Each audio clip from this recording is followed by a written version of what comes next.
alone for this particular championship today. If they get 6 wins each, then it's about the fastest laps. So you have to get round onto the fastest laps here. Talking about fastest laps here, we got one of the 1/12 former European champion coming towards us. We call him Crisis Kurzweil. He's got a name because he always gets into a crisis out there on the track. This is Chris Kurzweil, very talented guy, drives for Serpent, and he's just been out there with a bit of a warm-up. Track conditions, Chris? I think where the additives evaporated off overnight, the track's a bit cleaner. I think we should probably get some quite fast times this morning. And championship, what do you reckon? Got a reasonable shout, got some decent results yesterday. Just got to try and back them up with a few more good ones today. Okay, so good luck for the championship today. Chris was just talking about the track being real green yesterday. Nobody raced on the surface, and we had to put additives down. You can see the dark line all around the track, the racing line, and that will have a change when the temperature goes up. More additive goes down, so the grip, just like that guy getting too greedy to the apex there on the first couple of corners, the grip later on, I reckon, is going to be really up. And Chris has not only got to do the job of driving, but he's also got to do the job of marshalling. And you've got to be good at both, and one will feed the other, because sometimes there's a skill factor to marshalling here. And going to be honest with you, if you're up against somebody, Chris, come here, mate. If you are up against somebody for this championship, like that guy there, okay? Let's just imagine that later on this afternoon, Chris and the guy driving that #1 car are balanced on wins and they're up for the championship. Be honest, how quick would you get out to marshal him? You have to marshal it the same as everyone else. We never manufactured that. That's exactly how it should be, and that was quick. If you don't, you know, even if it's not this meeting but another meeting in future, if you purposely marshal someone slowly, they're going to do the same to you. We're all good friends in the pits as much as we are competitors, so you've got to treat everyone equal. Brilliant, good answer. That was a cool-thard answer, that was, mate. Remember the day. Absolutely brilliant. Okay, so what we go out on the track, Chris, just to the screen. It's just these are the GT10 cars based on the GT10 models of Le Mans, and they're going around the track. The 2-wheel drive on foam tyres with additive to soften the tyres so they get more grip.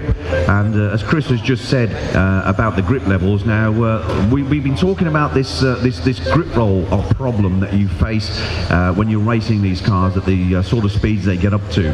And what we mean by that is, as the cars go around the track and the tyres get a little bit warmer, friction kicks in, and they tend to get a lot more front end. So at the moment, we've probably got about 75% of the skill set turning the car in, 25% looking after the back end. And that will change as a percentage as the race goes on in the 5 minutes. We're now on 3 minutes, okay, so we're just under 3 minutes to go.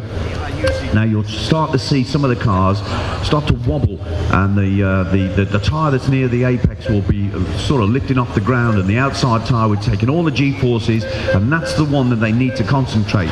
Now if you react to that, it's too late. You need to be in front of that particular situation. This is where the skill of the driver and the feedback and the feel of the car absolutely becomes one of the same. So we got now just over halfway. It's a 5-minute race, so just 2:30 on the clock and 2:30 to go. And these guys now will be feeling that element of grip, because what we call, this is the safe spot. This is where the car's absolutely dialed now. That car #1, the silver and orange car with the black wing going down the straight there, okay, although he's in 8th position on the scoreboard on the computer, come the race he could be leading, because he's absolutely he's just playing and getting the setup. Car #4 just going around the track. You can see he's getting closer and closer to the apexes now in this warm-up. He's feeling that car around the track. He's getting some feedback from the car. He'll come up, he'll look at his lap times, he'll know where he needs to improve, but the car to me seems pretty safe, and yeah, he's got some performance in that car.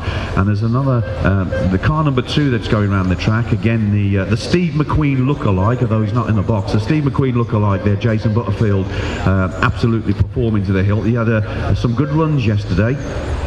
And if you can see where the car gets between the corners, faster reactions than a fly, with 1 minute and 31 seconds to go, guys. And you can see car #4, car #1 sharing some lap times here, which are pretty close.